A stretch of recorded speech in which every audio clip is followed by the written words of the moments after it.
Hi, Karshna. Hi, Mikhail. Okay, for the benefit of the global audience, kindly introduce yourself. Just tell us your name and what you do. Hi everyone. I'm Karishma Ansaram from Mauritius. I'm currently doing a PhD in carbon markets with ESX School of Management based in France. And I'm also very much engaged on the social side with youth advocacy, notably with Yongo, which is the official youth wing for UNFCCC. So I work mostly on drafting policy recommendations and also providing support to the working group on capacity building for youth on climate finance. And I attended the pre-COP 26 and COP 26 lately. And I'm very much happy and proud to be part of this NDC Financing Academy. Awesome. I understand you're a voice in the climate finance field. So, to a layman, what is climate finance?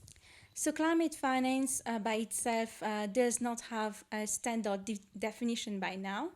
So, climate finance refers to all the financial flows that are going to projects that are related to climate actions, mainly to mitigation and adaptation, but also loss and damages projects. Yeah. Okay. From the NDC fellowship that has been going ongoing, it's been said that the finances are there, but the countries lack capacity in that particular area. What recommendations can you give in that particular? Okay, so yes, first of all, the financials are out there. There are finances flowing. So by capacity, the gaps in the capacity, we mean that people lack the capacity first to apply for those grants. So we are not seeing viable projects or the project idea is there, but proposal and grants are not viable enough. So we need to empower people so that they can build up with robust grant proposal. And also, if it's the context of Africa, very often it's very easy and it's going to be on to their benefit that they do some consortium proposal as well. So for example, East African countries can submit a proposal for the same challenges that they have and have the access to that fund. So this is one way that this problem can be alleviated. And another way is by creating more awareness on what type of funds is out there. So, for instance, when we did a survey with the youth to know that what does climate finance means to you and where do you have the fund from. For them, it was only GCF or the ministry. But climate finance is more than that. There is an area of funds, there is on multi levels. So there might be a company offering some funds for climate projects. There might be a government giving you some funds. There might be some international funding. So the whole environment and key stakeholders on the ground need to know about all those funds. So awareness about those funds is very crucial to also address this issue. Third, it's about standardization of the process. So, as someone who wants to implement a project, so very often you would find yourself that you have to collect different types of data for different proposals. So, this is also an issue because you take a lot of time to collect the data because this data has to come from a grassroots level. Then you need to work on the data, crunch the data, and then provide it in the proposal. So standardizing this process across different funds is also important. And fourth, it's about monitoring and evaluation process. KPIs, setting the key indicators is very important so that we know that how these funds are being used, and also we can report back to the fund providers so that they know that these funds are being effectively implemented, and they can continue the engagement into decarbonizing the economy or also creating more resilient economy. Quite elaborate. So, as a young person in the climate finance field, how has the experience been for you, and what lessons have you drawn from that, and how have they changed your view to life? Okay, yes. So my journey to climate finance started when in Edinburgh, Scotland, when I landed in University of Edinburgh for my master's in carbon finance. I was not expecting literally a whole world of climate finance. For me, I thought that I was going to do something like more on green business strategies or something to do with CSR, because this was very new to me. So when I discovered the world of climate finance, I became so passionate and took a deep dive into it and saw that there are so many concepts to be learned: carbon tax, carbon markets, carbon accounting, climate finance and science and policies. So they are all interlinked. So just to tell you that the whole notion of climate finance, to me, it means a lot, because why? If we want to achieve the Paris Agreement goals, we need to mobilize those finances. And without those finances, it is not going to happen. And I've recently watched a movie called Goliath. It was a French movie where it was very much profit driven, but this it shows that the farmers were doing harm through the fertilizers, like they were poisonous fertilizers, but the investors were only concerned with profitability. So through climate finance, especially private climate finance, we want to shift and this mindset, and we want to shift this mindset from profitability to being low carbon driven, but also have this ethics in mind, and also having sustainability in general in mind, but also being more resilient to the community. So just if you have a chance, I would recommend you to watch this movie, so that you know that finance is the main driver behind change. Yeah.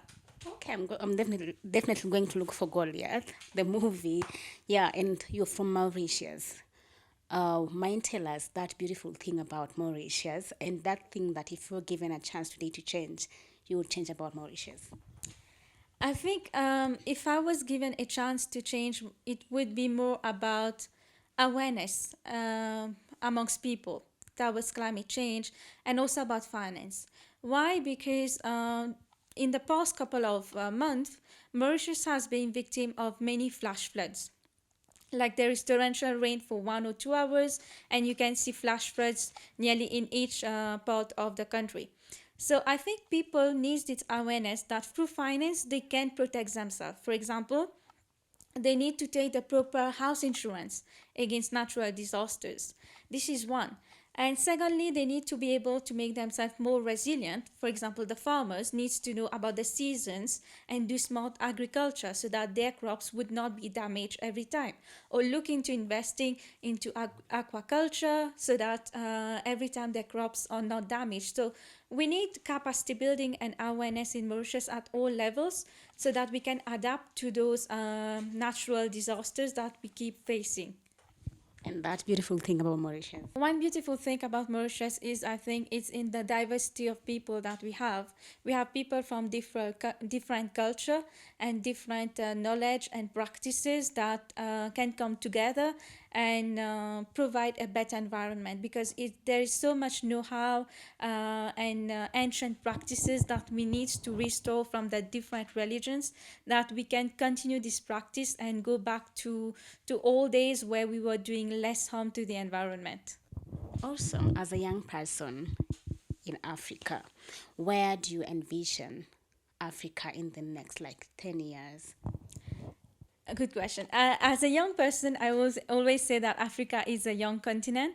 I see Africa being a change maker, being the transformative leader. And even this year, I'm very proud to see that most of the international climate and sustainability events are being held in African countries. So surely Africa is paving the way, and it is also making its voice heard on the international level, be it through the youth, be it for different initiatives. So Africa is going to be at the forefront for sure, but we need to ensure that it's not only about making the voice heard, but also implementing actions and bringing together. Synchronization is very important in Africa, because we need to work as a team, as one, not pulling on each side. Because then things won't happen, nothing would matter. And if Africa comes together, it's going to be one force and one power to conquer the climate agenda. Yeah. Before we talk about the NDC fellow, which is the reason we are here, had you mentioned where people can get the climate finance funds, where they can access them? Okay, so the climate finance funds, if you come from a specific country, I would advise you to look at the accredited organization in to the GCF, so the Green Climate Fund. So you go on the website and see in, for example, in Kenya, which institution is accredited to that, and then you can reach out. For example, if it is Ministry of Environment in Kenya, reach out to the Ministry of Environment, and they might have some support that they would give you to fill in the grant proposal, to build up a viable proposal, because they are the ones that knows what are the structures in place and how to do things to get the grants. So do not try and go to apply the grants by yourself. Seek the advice, seek support and mentoring that are out there to build on the proposal. Thank you. Now on the NDC fellowship, which brought us all here, how has your experience been for the few days you've been here? I think from the fellowship here, my experience was to see from very experienced people here. I'm at the very beginning of my career. I've say a very early stage of my career, and still like at the stage where I'm going to finish my PhD and probably decide what's next, how I want to be this change maker in the society. So what's precious through this NDC Academy for me is knowing that what those people has gone through and what needs to be done. So how should I fill in the gaps, and what should I do to complement what the other fellows are already doing in some way or another, you know? So I'm starting to think in that way about how should I make myself valuable and useful to the society, to the climate goals as well. Quite impressive. And looking at the design of the academy, what is your view of it? And if you were to give suggestions on what Arin should improve in the next academies, what will that recommendation be? First of all, I'm very much grateful to Arin and Frankfurt School for having hosted this academy, and not only this academy, but for the 2 years, the support that we have been given. I think that one key improvement would be that since these 2 years, there were periods that we were very much interactive, then there were periods where we got less interactive and we lost contact with the fellows. So maybe having a platform that is purely interactive where we can keep in touch with fellows would be good as well, because we work on case study, but then we did not catch up or further discuss with a fellow in that perspective. So that's one. And also secondly is about trying to tell us about the academy goals in more details, like what do you expect us, how do you expect us to prepare for the academy. So that would be also useful if we can better prepare to come here and to enjoy this experience, you know. So I think these two main recommendations. Thank you so much. And what impact has the academy had on your life and your community?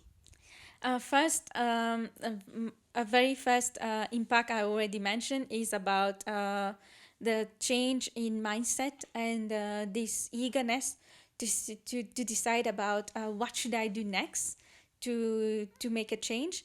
And secondly, I would say for the community, it has equipped me with different insights on NDC financing, which is purely related to the Paris Agreement and something that I follow closely.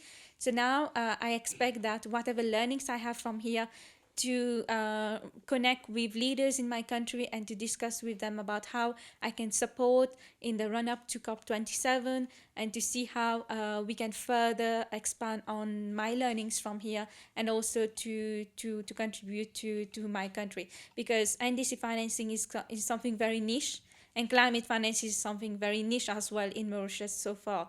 And this gives me a stance because I represented the country on an international level. So this gives me as an individual a stance to approach the leaders in my country. So I think this part is also very key about this academy. Thank you so much, Kash.